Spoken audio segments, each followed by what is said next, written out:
An balima joliba jabarani filɛbaw an ka foli ni tanuni an b'o ta ka di aw bɛɛ lajɛlen ma bi ye juma ye limanaw k'aw fo k'aw bɛɛ lajɛlen waleɲumandɔn juma hɛrɛ a n'a karama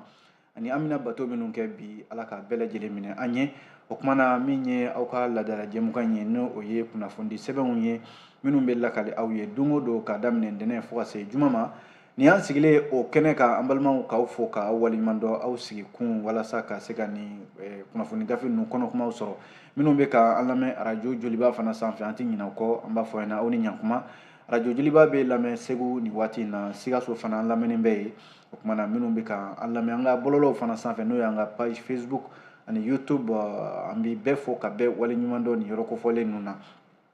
limanaw bi gafe minnu bɔra minnu b'an bolo kɔrɔ yan u bɛ tali kɛ nouvelle horizon ale bi yan soir de bamako bi yan le soft ale bi yan le républicain ale bi yan les échos welewele ni fasɛdi sɛbɛn damadɔ an bɛna ninnu lakali sisan limanaw aw ka faamuya kama an b'a daminɛ ni nouvelle horizon ɲɛdankura ale kumana a y'a jira k'a fɔ ko ayiwa jɛkulu kura dɔ filɛ nin ye k'i kun bɔ jɛkulu in a bɛ jamana kɔ ka di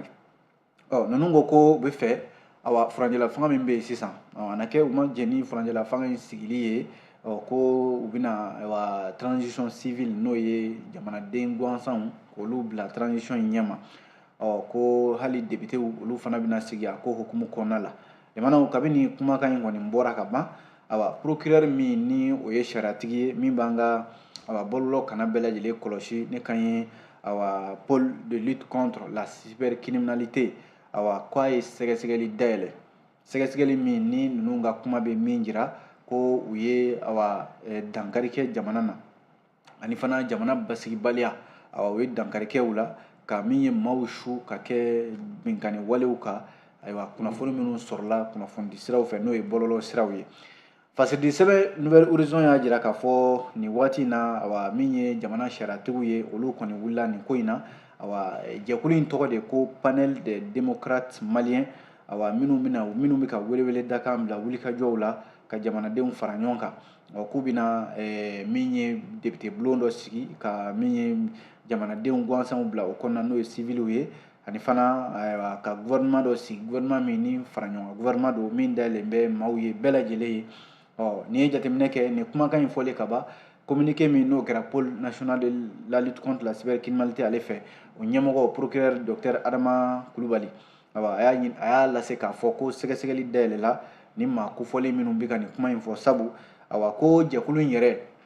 n'i y'a mɛn i bɛ laɲini kɛ n'i y'a mɛn i b'a fɔ ko maaw ka wuli k'u jɔ k'i bɛ laɲini dɔ kɛ o k'a sɔrɔ e yɛrɛ bɛ sariya kɔnɔ procureur ka bataki kɔnɔna la ko ninnu tɛ sariya kan u ka jɛkulu in sigilen tɛ sariya foyi kan mali kɔnɔ yan k'a fɔ k'u bɛ kan bɔ k'u bɛ jamana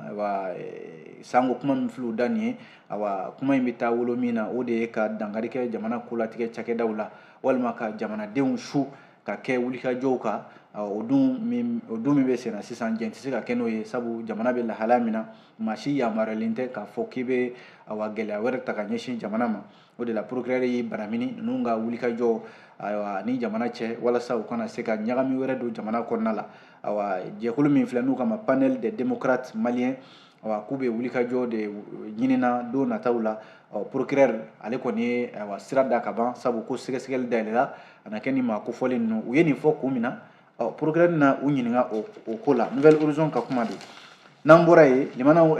jamanadenw malidenw bi halisa k'u bɛ dibi la nouvelle horizon y'a jira k'a fɔ layidu dɔw tara kɔsa in na jamanadenw ye n'o ye tajiko ye walasa EDMSA ale ka se ka taji sɔrɔ ka se ka di jamanadenw ma ka kuran di jamanadenw ma nka limanaw layiduba fila bɛ yen nɔ nouvelle horizon kɛlen bɛ k'i da don o la bi o ye k'a fɔ ko taji min n'o ye litiri 150,000 ye kɔsa in na a fɔra ko bɛ bɔ Niger ka na ɲininkali kɛlen bɛ yalima o bɛ min min ye miliyari 36 ye awa a fɔra k'a fɔ banque mondiale n'o ye diɲɛ wari marasoba in ye awa k'o fana o ye donbolo kɛ mali ye awa a yɛrɛ y'a sɛbɛntiya k'a fɔ ko nafolo in bɛ don taji de la ko k'a di EDMSA ma k'i yɛrɛ dɛmɛ n'a ye ka se ka taji di jamanadenw ma n'i y'a lajɛ limanaw kabi avril kalo tile 16 tɛmɛnen in na malidenw kun caman nisɔndiyara k'a fɔ ko mali jamana ani Niger an kɛrɛfɛ jamana in min yɛrɛ bɛ awa ani mali bɛ jɛkulu kelen kɔnɔ n'o ye alliance des états du sahel awa o sɔnna k'u bolonɔ bila sɛbɛn na ka jɛ n'a ye k'a fɔ k'u bɛna litiri taji litiri 150,000 k'u bɛna o de bila ka na di Mali jamana ma. N'i y'a nafolo bɛɛ lajɛlen fara ɲɔgɔn kan, Mali jamana kan k'i bolo don a dufa la ka miliyari 49 ani miliyɔn 200 k'o de bɔ walasa taji litiri 100 ni litiri miliyɔn 150 in ka se ka sɔrɔ. Limanaw nka u y'a di nɔgɔya yɛrɛ la, sabu litiri kelen o litiri kelen u y'o di Mali ma dɔrɔmɛ 65 ɲɔgɔnna tama damadɔni b'a kan. K'a sɔrɔ dun n'i y'a sɔngɔ yɛrɛ lajɛ a kan ka di sɔngɔ min na o bɛ se dɔrɔmɛ 100 ani dɔrɔmɛ 100 dɔɔni dɔrɔn de b'a jɛ dɔrɔmɛ 100 ni 30 la, dɔrɔmɛ 100 ni 20 ni 10 ni kɔ sa kɛ, dɔrɔmɛ 100 ni 10 ni kɔ dɔɔni dɔrɔn de b'a jɛ 100 ni 20 na. Limanaw n'i y'a lajɛ dɔ bɔra la 100 sara o 100 sara 50 o de binna ka bɔ Mali ye nin taji in sɔngɔ la.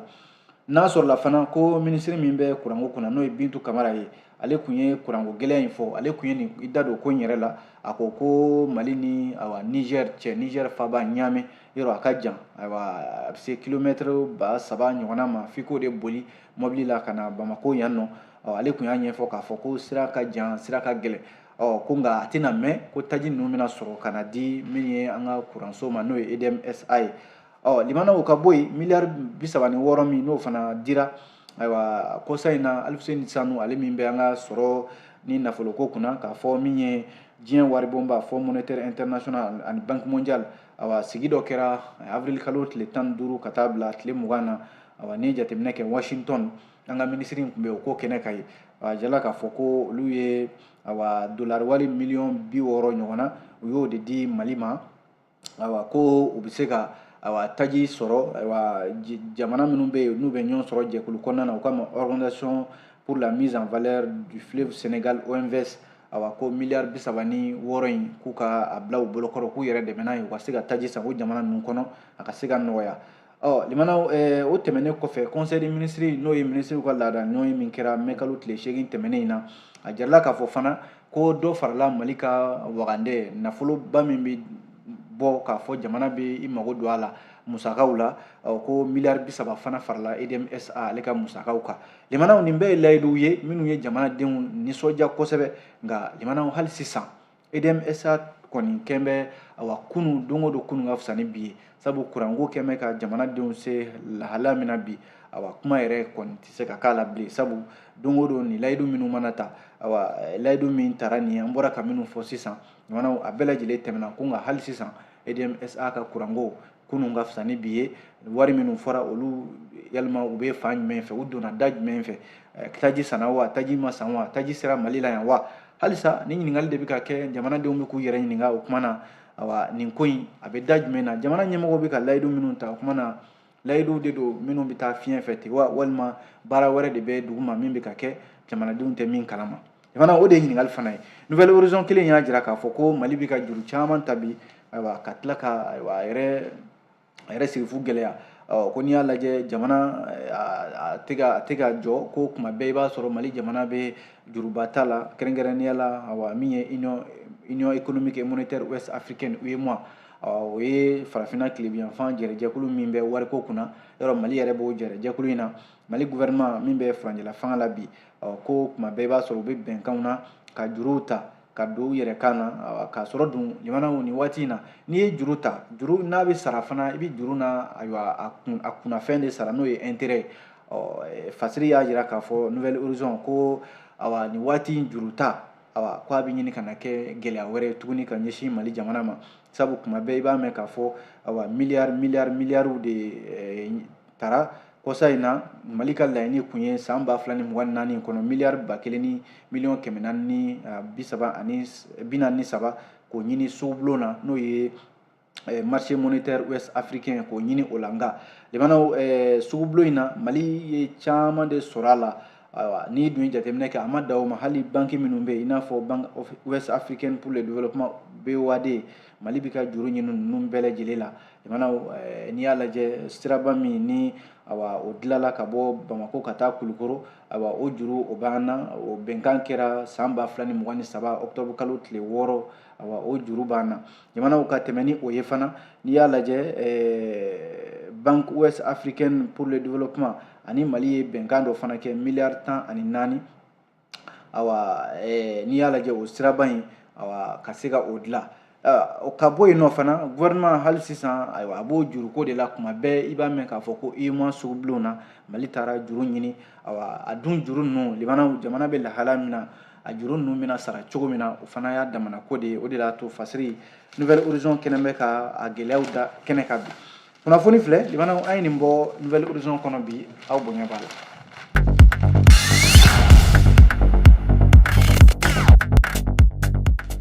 N'an bɔra ye fasiridi sɛbɛn min bɛ yen n'an ko a ma ko Soir de Bamako a kumana Libanaw a jarala k'a fɔ minisiri kɔrɔ Madame Bɔre Fili Sisoko awa sɔɔni ale ka kiriko a bɛ da kɛnɛ kan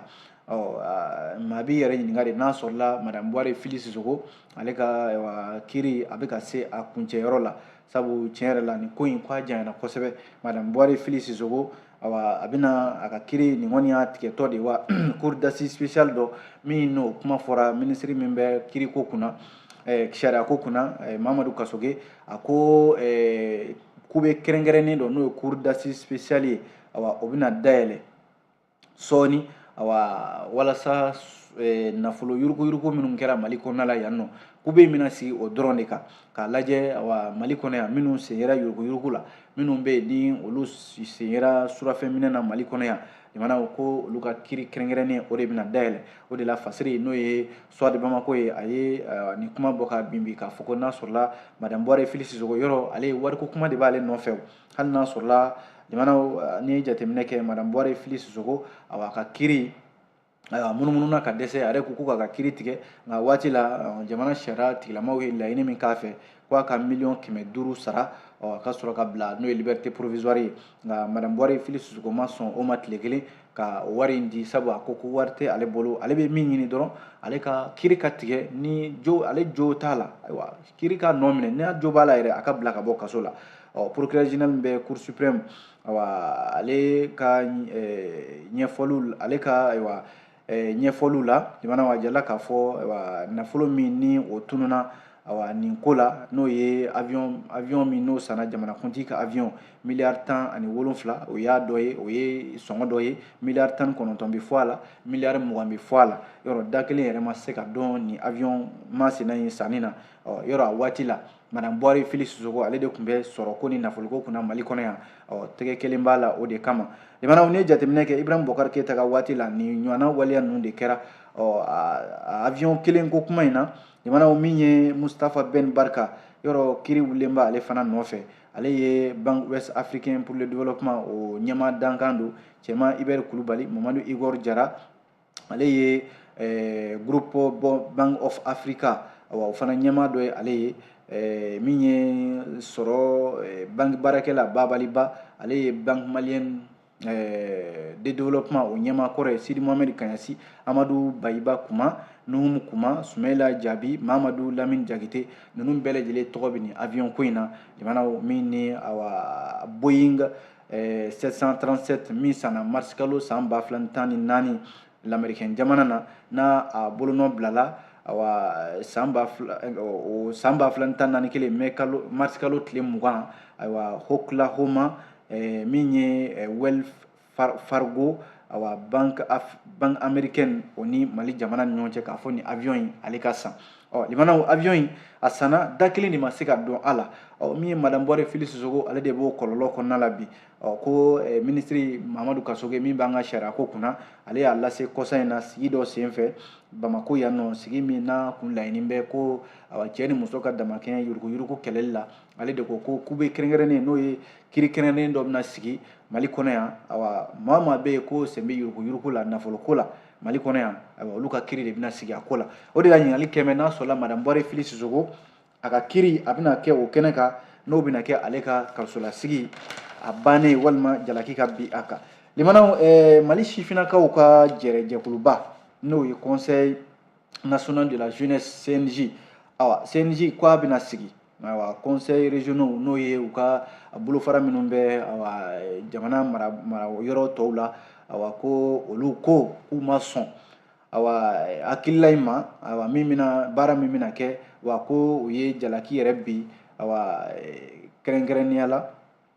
jamana ɲɛmɔgɔ kɛrɛnkɛrɛnnenya la minisiri min bɛ awa sifinnakaw ka koɲɛ kunna ani farikolo ɲɛnajɛ Abdul Kasim Ibrahima Fɔnba yɔrɔ ale yɛrɛ conseil des ministres de ladɔnniya mai kalo tile 15 tɛmɛnen ministre ka laadala ɲɔgɔn sen fɛ k'a fɔ ko min ye sifinnakaw ye conseil national de la jeunesse u bɛ jɛrɛjɛkulu min kɔnɔ u ka sariyaw bɛɛ lajɛlen lajɛlen ka yɛlɛma dɔw don a la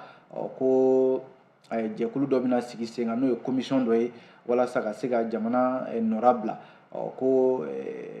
sifinnakaw y'a yira k'a fɔ ko laɲini minnu bɔra o kɔnɔna la k'olu de ma jɛ ni o ye yɔrɔ a jirala k'a fɔ ko baara ninnu yɛrɛ ka se k'a sigi sen kan o bolodalen bɛ ka bila juillet kalo tile 6 o nata in na san 2024 n'i ye jateminɛ kɛ n k'a fɔ Mali kɔnɔ yan Bamako yan ni jamana kɔ kan ko n'i ye jateminɛ kɛ conseil national de la jeunesse u ka sariyaw b'a fɔ cogo min na CNJ k'u ka ɲɛmɔgɔw bɛna sugandi k'a daminɛ marabolow la jamana kɔ kan fo ka na laban Bamako yan ko minnu bɛ yen n'olu bɛ marabolow kɔnɔ olu de ko baara tɛ ka kɛ olu ka laɲini kɔnɔna la sabu sariya minnu tara n'o y'u ka statut n'u ka règlement ye ko a kan bɛ ka tunun ka ɲɛsin olu ma ka dɔw sen bɔ a la jamana o de ye kuma yɛrɛ yɔrɔ CNJ yɛrɛ kabi san 1991 a sigira sen kan wulikajɔ minnu kɛra conférence nationale sen fɛ a fɔra de ko jɛkulu ka sigi Mali tɔgɔ la jamana sifinnakaw tɔgɔ la o CNJ kelen o de bɛ senna bi a sigili baara ko mankan b'a la kunnafoni filɛ jamana an ye nin bɔ le soir de Bamako kɔnɔ bi aw bonya b'a la.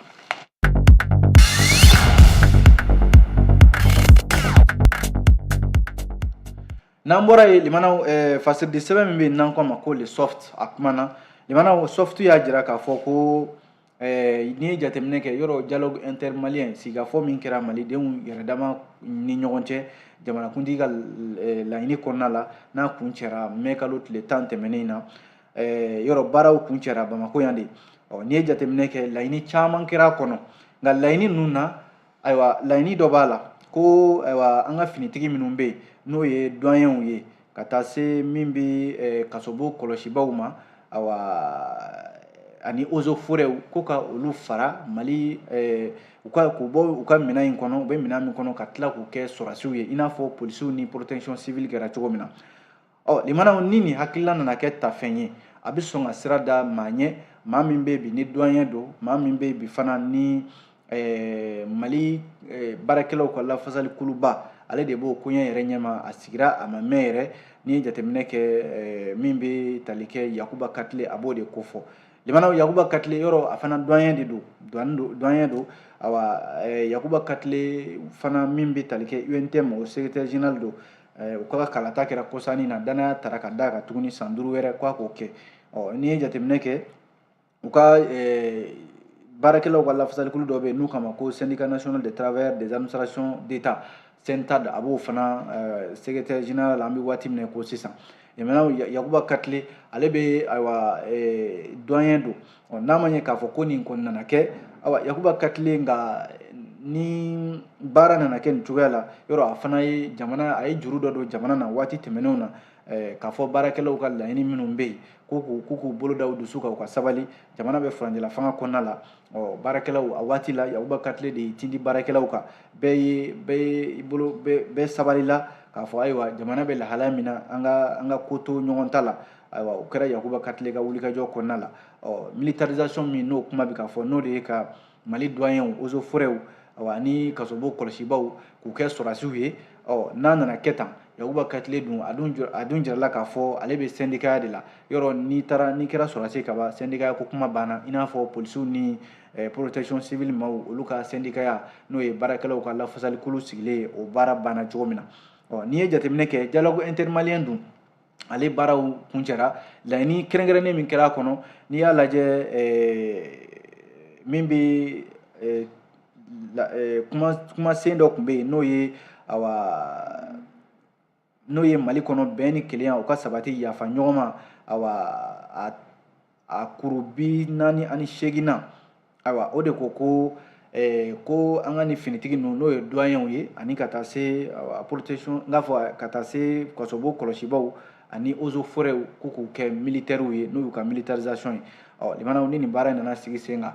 ko Yakuba Katile a bɛ sɔn ka sira d'an ɲɛ sabu syndicat ani sɔrɔsiya o fana tɛ taa dɛ n'o bɔra ye limanaw ale soft kelen ka kuma la awa ne jateminɛ kɛ Mali sɔrɔ bosoba min bɛ n'o ye Sese Kome ye awa e ko kun tɛ fɛ k'ale ɲɛ ko fiyewu Abidjan limanaw nafolobatigi min filɛ n'o ye Sese Kome ye limanaw ko nafolo caman a bɛ se miliyari 4 ɲɔgɔnna ma CFA la Côte d'Ivoire dugukolo sanfɛ o kun bɛ fɛ ka a ɲɛ ko dɛ bandiw min ye parce que de sɛbɛn le soft nga ala nana kɛ an baden n'o ye Sese Kome min sigilen bɛ Côte d'Ivoire jamana kan bi na ayiwa hôtel n'a fɔ dunanjigiso belebeleba fila bi yan ayiwa olu ɲɛmɔgɔ don limanaw ne jateminɛ kɛ ayiwa Côte d'Ivoire jamana ka sɔrɔ yɛrɛ nasira la ayiwa a kɛlen bɛ ka jɔyɔrɔbaw ta ye kosɛbɛ n'i y'a lajɛ limanaw ko in yɛrɛ nana cogo min na Sese Kome a na kɛ ko yɔrɔ ale bɛ Côte d'Ivoire jamana kan jamana damadɔ bɛ yen i n'a fɔ Luxembourg ka taa se Paris Dubai awa ani Nairobi awa ONG dɔw bɛ Côte d'Ivoire jamana kan ale de bɛ olu ka baaraw kɛ u nɔ na yen nɔ k'a fɔra k'a fɔ ko nafoloba dɔ bilala ka na d'a ma ko Côte d'Ivoire maire dɔ bɛ yen nɔ awa maire ninnu n'o ye Arsène Ga ani Kojo Victor Alain Claude ni maa fila ninnu de tun bɛ fɛ ka ayiwa Sese Kome ɲɛ ko sabu ko olu ye baara kɛ Sese Kome nafolo min bɛ yen n'a bɛ se $200 million ɲɔgɔnna ma limanaw n'a fɔ $200 million ayiwa o de sɛbɛnnen bɛ yan ko nana ko nka k'a bɛɛ lajɛlen faux billets ye tilala k'a fɔ fana ko wari min b'a la n'o ka ɲi faux billet min b'a la n'o man ɲi o ye $30 million ɲɔgɔnna ye a bɛɛ lajɛlen la a bɛna fɔ faux billet ɲagaminen bɛ wari in na ninnu de ko olu nana ni wari in ye ko olu de donna olu ni Sese Kome ni maa minnu nana ni wari ye o t'i n'a fɔ maa minnu ye commissionnaire ye o sa ko olu ta fan ka di u ma Sese Kome de nana bɔ ko in kalama limanaw k'a ye k'a fɔ n'ale ma wuli k'i jɔ awa ni maire fila in n'o ye Arsène Ga ani Kojo Victor Alain Claude k'u bɛna don a n'a ka nafolo cɛ limanaw k'a sɔrɔ dun u ye kuma min yɛrɛ fɔ kuma in yɛrɛ tɛ tiɲɛ ye an bɛ don min na ko bi awa ni maire fila in u yɛrɛ sigira mairiya la awa san 2023 u bɛ awa tɔn min kɔnɔ o ye RHDP n'o ye Alassane Dramane Ouattara ka politique tɔn min bɛ fanga la bi n k'a fɔ min bɛ Laurent Gbagbo ka politique tɔn RHDP u b'o de kɔnɔna la u sigira mairiya la limanaw an bɛ don min na ko bi awa ni maa fila in ko u tɛ bolola yɛrɛ sariya ka bolo kan an bɛ don min na ko bi awa ni jateminɛ kɛ finitigi dɔ tun b'a la n'o ye rebelle kɔrɔ ye Kone Zakaria awa ale kɔni y'i fosi ka bɔ ko in na sabu ale sɔmina k'a fɔ ko in bɛna taa dabolo min kan awa ni olu tɛgɛ tara u bɛ sɔn ka kɛ kasolasigiw bolo ne jateminɛ kɛ ko colonel dɔ yɛrɛ ale yɛrɛ tun bɛ wulikajɔ la ko la ale de tun bɛ ka wariw fara ɲɔgɔn kan ale fana y'i sama ka bɔ a la ko Sese Kome a kɛn bɛ ka nin cɛ fila kɔni bila kiri ka bolo kan bi sabu u tun bɛ fɛ ka a ɲɛ ko a ka nafoloko la ka sɔrɔ dun kuma in yɛrɛ tɛ tiɲɛ ye limanaw kunnafoni filɛ an ye nin bɔ le soft kɔnɔ bi aw bonya b'a la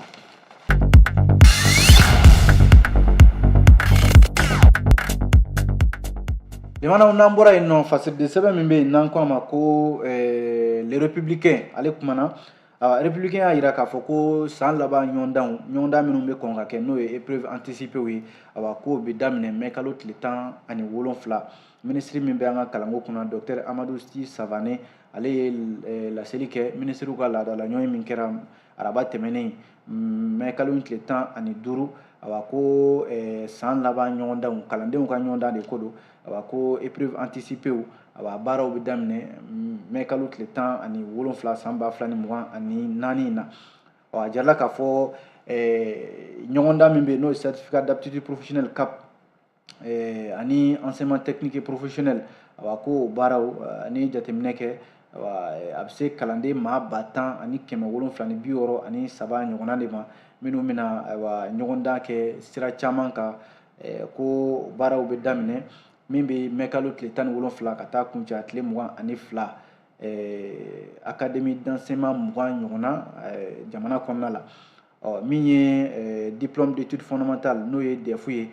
ko maa 349 ani maa 80 o fana baaraw n'o ye épreuve anticipée ye o baaraw daminɛnen bɛ k'a daminɛ mɛ kalo tile 17 ka taa kuncɛ tile 31 san 2024 an ka kalanyɔrɔw ɲɛmɔgɔ n'o ye académie d'enseignement bɛɛ lajɛlen la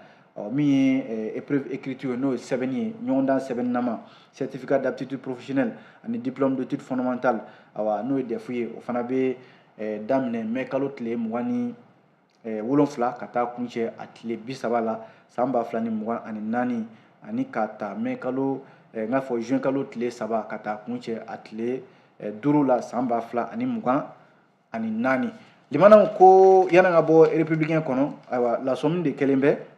k'a fɔ ɲina maaw k'u hakili to yɛrɛ la kosɛbɛ sabu ko san bɛ sɔn ka caya ɲina kosɛbɛ ji bɛ sɔn ka na limanaw ani san min bɛ da ɲɔgɔn ma n'a n'o ye kelen ye ko a tɛ kɛ ka caya yɔrɔ n'i ye jateminɛ kɛ san 1991 ani san 2020 o waatiw la sanba de nana Mali kɔnɔ yan min y'an ka waati jateminɛkɛlaw ye météo de ko don olu ko ɲina san 2024 ko san bɛ sɔn ka caya kosɛbɛ wa ko a tiɲɛni yɛrɛ fangaw bɛ sɔn ka bonya kosɛbɛ o de la maaw ka lasɔmi joona u ka fɛɛrɛw tigɛ minnu bɛ sigi jidaw la minnu sigilen bɛ kɔdaw la minnu yɛrɛ bɛ n'olu ye sɛnɛkɛlaw ye minnu ye bagan maralaw ye sabu ko tiɲɛni fanga bɛ sɔn ka bonya sabu météo y'a jira k'a fɔ ko jiboli siraw maaw kana sigi o daw la sabu ji fanga bɛ se ka bonya ji bɛ se ka walankata ka don maaw kan bagan maralaw fana u ka baganw k'u minɛ ka ɲɛ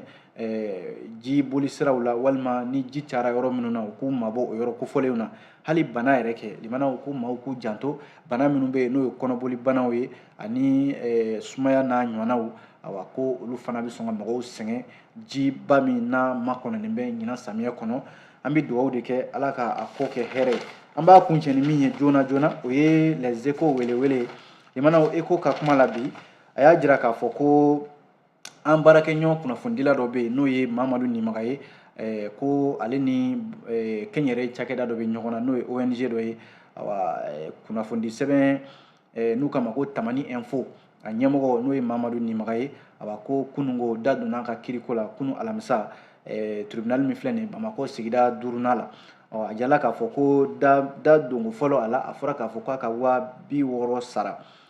nka a ka avocat n'o ye maître Mayiga ye ale y'a jira k'a fɔ ko baara kunfɔlɔ kun kan ka kɛ min ye o ye k'a fɔ da ka don kun jumɛn na Mamadu Nimaga a ye kunnafoni min di yɔrɔ fasiri ka ɲɛfɔli la ECHO ko a ye sɛbɛnni dɔ de kɛ cakɛda in kan n'o ye société développement international SDI min sigilen filɛ Gawo k'a fɔ ko balo dɔw de bɛ yen balo minnu kun kan ka di maaw ma fu falaki ko cakɛda in k'a ye balo in k'a taara feere maaw ma programme alimentaire mondial n'o ye PAM ye ale ka baara boloda dɔ don ko yan'u ka balo di maaw ma k'u ye balo feere Mamadu Nimaga kunnafonidila min n'o ye Tamani Info ɲɛmɔgɔ ye a y'o de sɛbɛn a ka gafe kɔnɔna la cakɛda in kɔni taara tada bɔgɔ jeninen kan kunungo alamisa limanaw da donna kiri la sigi kɛlen bɛ ka min ye juin kalo tile 20 kɔnɔ da ka se ka don a kiri yɛrɛ la a kan ka taa taabolo minnu kan i n'a fɔ avocat min n'o bɛ ka an baarakɛɲɔgɔn in lafasa n'o ye Mamadu Nimaga ye maître Mayiga ale y'a ɲɛfɔ cogo min na limanaw a bɛ bɛn ni waati seli ye an b'a bila yan ni ala sɔnna an na ɲɔgɔn sɔrɔ yan dɔgɔkun nata in na gafe kuraw mana bɔ k'o lakali aw ye an b'aw fo dantɛ foli min na a kana ɲinɛ su in na jama kodi jɛmukan an bɛ ɲɔgɔn sɔrɔ a kɛnɛ kan min ye halisa sigikafɔ min kɛra jamanadenw yɛrɛ dama ni ɲɔgɔn cɛ n'o ye dialogue intermalien ye a kuma cayara kosɛbɛ jaabiw bɔlen kɔfɛ jamanadenw ka laɲini kɔfɛ maaw bɛ n'u hakilila di kun jumɛn na kuma cayalen bɛ jamanakuntigi nin lawaleli bɛna k'a bolo cogo di an bɛna da don nin bɛɛ lajɛlen la su in na jama kodi ale kɛnɛ kan an n'an ka maa welelenw yanni o cɛ ne b'a fɔ aw ni ce a k'an bɛn diɲɛ waati wɛrɛ